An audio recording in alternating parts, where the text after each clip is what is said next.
अब मैं नवीन भाटिया जी से अनुरोध करती हूँ कि वो हमारे पार्टिसिपेंट्स को डाइस के बारे में, डाइस के डाटा कैप्चर फॉर्मेट के बारे में अवगत कराएं।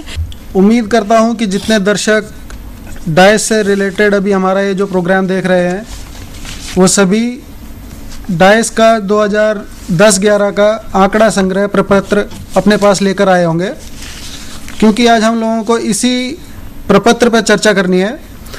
पर प्रपत्र के एक एक प्रश्न के बारे में चर्चा करने से पहले मैं कुछ सामान्य निर्देश उस प्रपत्र को भरने के बारे में देना चाहता हूं।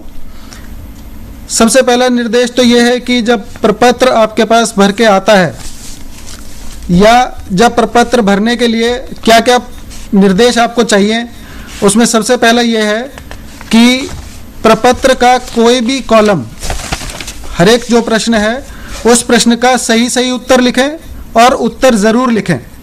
खाली ना छोड़ें प्रपत्र का कोई भी एक प्रश्न, क्योंकि अगर आप खाली छोड़ते हैं प्रपत्र को तो जो कंप्यूटर में जब ये प्रपत्र की एंट्री होगी तो जो कंप्यूटर ऑपरेटर जब इस प्रपत्र को भरने के लिए उस प्रश्न पे पहुंचेगा, अगर उसके पास उस प्रपत्र के इस प्रश्न में, किसी भी पर्टिकुलर प्रश्न में अगर उत्तर नहीं लिखा होगा तो वो आगे नहीं बढ़ पाएगा या वो अपनी तरफ से कुछ उसमें वैल्यू डालेगा, जो कि सही बात नहीं है।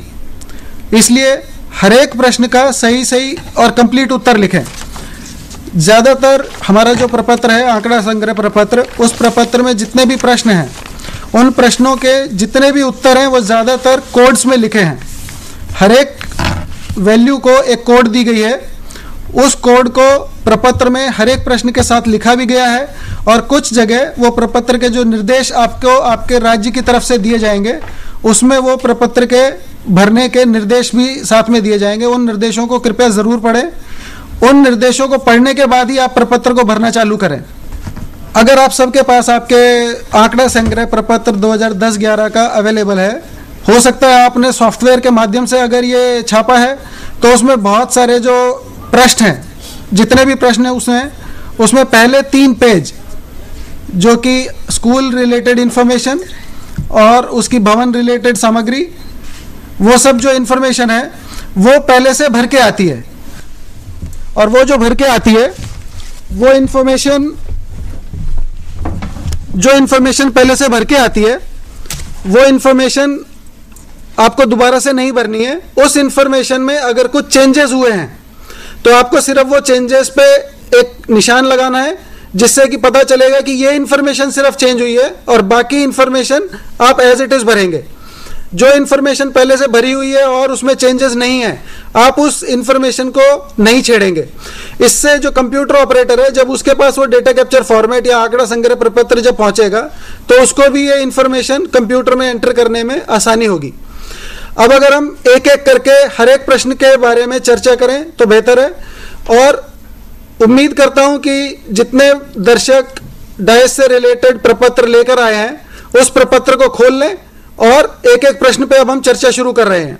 सबसे पहला जो प्रपत्र का पृष्ठ है, उस पृष्ठ पे सबसे पहला प्रश्न, उस पे सबसे पहला जो पृष्ठ है उस पृष्ठ में आपको स्कूल कोड, अगर आप ब्लैंक प्रपत्र लेकर आए हैं, आपके पास अगर कंप्यूटर से छपा हुआ प्रपत्र नहीं है तो स्कूल कोड ब्लैंक आएगा। आप ये स्कूल कोड, अगर आपके पास पिछले वर्ष का प्रपत्र है तो आप वो देख के वहां से भर सकते हैं।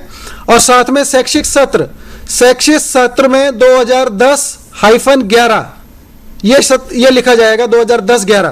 प्रपत्र में पहला प्रश्न है विद्यालय का नाम। यहां पर विद्यालय का पूरा नाम लिखा जाएगा। जिस विद्यालय का ये प्रपत्र आप भर रहे हैं उसका पूरा नाम लिखा जाएगा। उसके बाद दूसरा प्रश्न में आप उत्तर देंगे कि यह विद्यालय कहाँ स्थित है। अगर ये कोई ग्रामीण एरिया में स्थित है तो आप कोड नंबर 1 लिखेंगे। अगर ये शहरी एरिया में स्थित है तो आप कोड नंबर 2 लिखेंगे। इस प्रश्न को भरना जरूरी है। ग्रामीण या शहरी दोनों के लिए अलग अलग कोड दिए गए हैं, 1 या 2, आपको वो उत्तर लिखना जरूरी है। तीसरा प्रश्न, इसी पृष्ठ पे बसाहट का नाम। अगर ग्रामीण एरिया है तो आप बसाहट का नाम, हैबिटेशन का नाम बताएंगे। अगर शहरी क्षेत्र है तो आप मोहल्ले का नाम बताएंगे। चौथा प्रश्न, राजस्व गांव का नाम, ग्रामीण क्षेत्र अगर है तो आप राजस्व गांव का नाम बताएंगे। अगर ये शहरी क्षेत्र में है आपका स्कूल तो आप वार्ड संख्या बताएंगे, वार्ड संख्या यहां पे लिखेंगे। पांचवा जो प्रश्न है इसी पृष्ठ पर, वो डायस 2010-11 के प्रपत्र में भरना अनिवार्य है, जहां पे आपको पिन कोड बताना है। यह विद्यालय किस गांव में है तो वहां का पिन कोड आपको बताना है। छठा प्रश्न अगर आप देखते हैं, वहां पे लिखा है ग्राम पंचायत। यह प्रश्न केवल ग्रामीण क्षेत्रों के लिए है। जो ग्रामीण क्षेत्र में अगर विद्यालय है आपका तो आप ग्राम पंचायत का नाम लिखेंगे। अगर सातवां प्रश्न जब आप देखेंगे, वहां पे लिखा है जन शिक्षा केंद्र का नाम, आप वहां पे जन शिक्षा केंद्र का नाम लिखेंगे। आठवें प्रश्न में ब्लॉक का नाम, विकास खंड का नाम आप स्पेसिफाई करेंगे। ब्लॉक खंड का नाम, विकास खंड का नाम या ब्लॉक का नाम, यह लिखना भी इस प्रपत्र में अनिवार्य है। नौवां प्रश्न, यदि आपका स्कूल किसी शैक्षिक विकास खंड से जुड़ा हुआ है तो आपको शैक्षिक विकास खंड का नाम भी लिखना है। 10वें प्रश्न में विधानसभा क्षेत्र का नाम लिखना है। 11वें प्रश्न में नगर पालिका या नगर निगम या नगर पंचायत का नाम लिखना है। 12वां प्रश्न, अगर ये ग्रामीण क्षेत्र का स्कूल है तो आपको सिटी का नाम या शहर का नाम लिखना है। पृष्ठ 1 पर 13वां प्रश्न, जिसमें आपको शाला की भौगोलिक जानकारी, ज्योग्राफिकल इंफॉर्मेशन ऑफ स्कूल, ये आपको बतानी है। इस बार 2010-11 के प्रपत्र में यह नया प्रश्न डाला गया है। अगर आपके पास ये इंफॉर्मेशन उपलब्ध है, ज्योग्राफिकल इंफॉर्मेशन ऑफ स्कूल, शाला की भौगोलिक जानकारी, तो आप उसका लॉन्गिट्यूड एंड लैटिट्यूड वो बताएंगे, अक्षांश और देशांतर की इंफॉर्मेशन बताएंगे। अगर आपके पास ये इंफॉर्मेशन नहीं है तो इसको ना भरें, इसमें अपनी तरफ से कोई वैल्यू नहीं डालनी है। अगर आपके पास ये इंफॉर्मेशन है तभी लिखनी है, अन्यथा इसको खाली छोड़ दें। 14 नंबर प्रश्न में आपको फोन नंबर और मोबाइल नंबर बताने हैं एसटीडी कोड सहित। एक पहला नंबर आपको बताना है विद्यालय के प्रधानाध्यापक या प्रभारी प्रधानाध्यापक का दूरभाष नंबर, लैंडलाइन नंबर या मोबाइल नंबर। दूसरा प्रश्न, इसी प्रश्न का दूसरा भाग, विद्यालय का प्रपत्र भरने वाले का मोबाइल नंबर तथा उसका दूरभाष नंबर बताना है। अगर इंफॉर्मेशन है तो ये वाली इंफॉर्मेशन भरनी है। अगर ये इंफॉर्मेशन आपके पास नहीं है तो कोई भी अपने मन से इंफॉर्मेशन ना डाले इसमें। 15वां प्रश्न, विद्यालय की दूरी आपको किलोमीटर्स में लिखनी है। इस प्रश्न का पहला भाग, विकास खंड स्रोत से केंद्र से कितनी दूर यह विद्यालय स्थित है। यह विद्यालय बीआरसी, ब्लॉक रिसोर्स सेंटर या विकास खंड स्रोत केंद्र से कितनी दूर है, वो आपको किलोमीटर्स में लिखनी है। उसके बाद इसी प्रश्न का दूसरा भाग है, संकुल संसाधन केंद्र से कितनी दूर यह विद्यालय स्थित है, क्लस्टर रिसोर्स सेंटर से कितनी दूर यह विद्यालय स्थित है, वो उसकी इंफॉर्मेशन लिखनी है किलोमीटर्स में। 16वां प्रश्न, यह प्रश्न भी अब की बार 2010-11 में ऐड किया गया है। क्या यह जो विद्यालय है यहां तक पहुंचने के लिए, क्या सभी मौसम में विद्यालय तक पहुंचने के लिए सड़क उपलब्ध है? सिर्फ वो हां या ना में जवाब देना है। हां के लिए कोड 1 और ना के लिए कोड 2। हां या ना में जवाब देना है तो आपको 1 या 2 सिर्फ ये वैल्यू लिखनी है। उसके बाद 17वां प्रश्न है, विद्यालय के स्थापना का वर्ष। विद्यालय के स्थापना का वर्ष आपको 4 अंकों का वर्ष देना है, लेकिन यहां पे ध्यान रखने लायक ये बात है कि विद्यालय कब स्थापित हुआ वो वाला वर्ष लिखना है। अगर विद्यालय स्थापित होने के बाद फिर से उसमें कुछ निर्माण कार्य हुआ है, वो निर्माण कार्य या बिल्डिंग किसी टाइम पे बनी है, वो बिल्डिंग का नहीं आपको ईयर लिखना है। आपको लिखना है कि विद्यालय पहली बार कब स्थापित हुआ था, तो विद्यालय की स्थापना का वर्ष लिखना है। उसके बाद 18वां प्रश्न नया ऐड हुआ है इस साल, शाला को मान्यता मिलने का वर्ष। विद्यालय को किस वर्ष में मान्यता मिली, year of recognition of the school, वो आपको लिखना है। यह लिखने के बाद इसी का एक भाग और है, प्राथमिक से माध्यमिक शाला में उन्नयन का वर्ष, अर्थात यह स्कूल प्राइमरी से अपर प्राइमरी में अपग्रेड कब हुआ, आपको वो ईयर लिखना है। 4 अंकों का ईयर होगा, उसमें आपको इस तरह से नहीं लिखना है जैसे हम शैक्षिक सत्र लिखते हैं, वैसे नहीं लिखना है। आपको 4 अंकों का वर्ष लिखना है। 19वां प्रश्न, विद्यालय का प्रकार।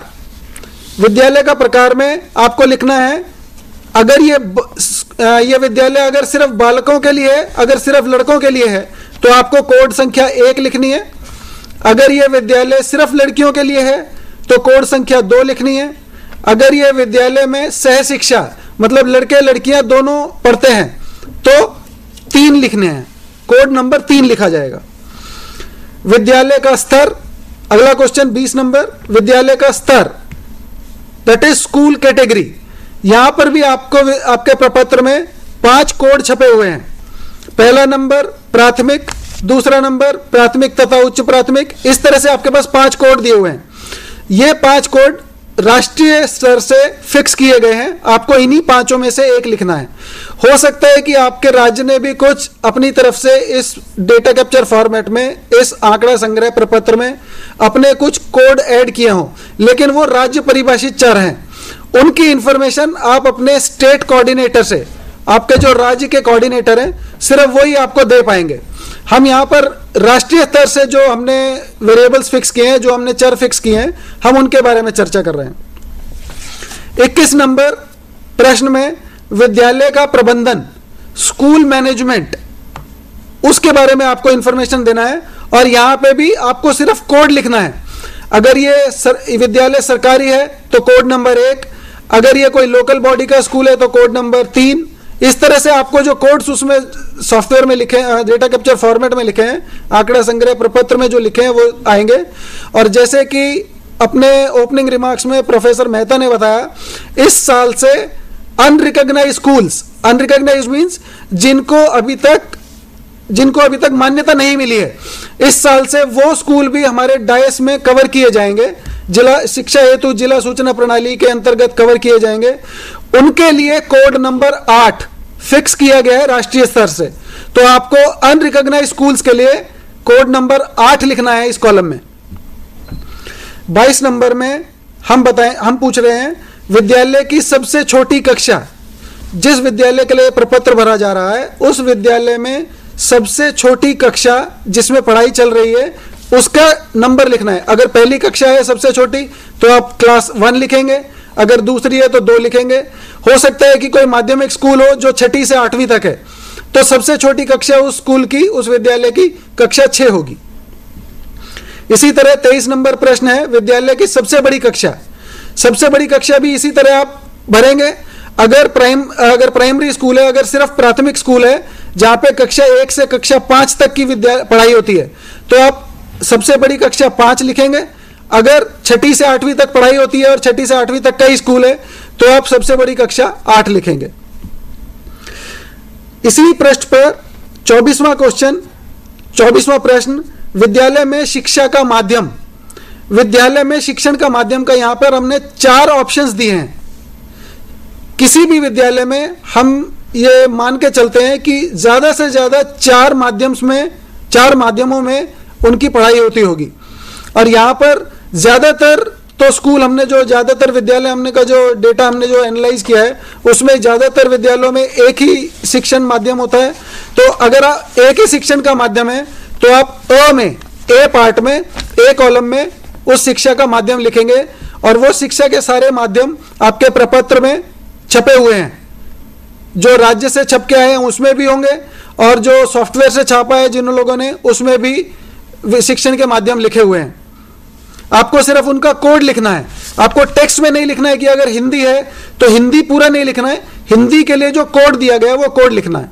पृष्ठ 1 के बाद जब हम पृष्ठ 2 पे जाते हैं, यहां पे भी विद्यालय का विवरण है, जहां पे हम पहला प्रश्न पूछ रहे हैं, विद्यालय से संलग्न पूर्व प्राथमिक शैक्षिक सुविधाएं, प्री प्राइमरी फैसिलिटीज और प्री प्राइमरी सेक्शंस इस विद्यालय के साथ संलग्न है कि नहीं। इसमें हम आंगनवाड़ी को नहीं गिनेंगे, इसमें आंगनवाड़ी को काउंट नहीं करना है। अगर संलग्न है, अगर pre primary facilities, pre primary sections इस विद्यालय के साथ जुड़ी हुई है तो वहां पे हम कोड संख्या 1 लिखेंगे, अन्यथा कोड संख्या 2 लिखेंगे। अब यदि इस प्रश्न में हम दूसरा पार्ट देखें, इसी प्रश्न में हम कहते हैं यदि हां, इसका मतलब है अगर विद्यालय से पूर्व प्राथमिक शैक्षिक सुविधाएं जुड़ी हुई हैं तो आप उसमें उन पूर्व प्राथमिक सेक्शंस में कुल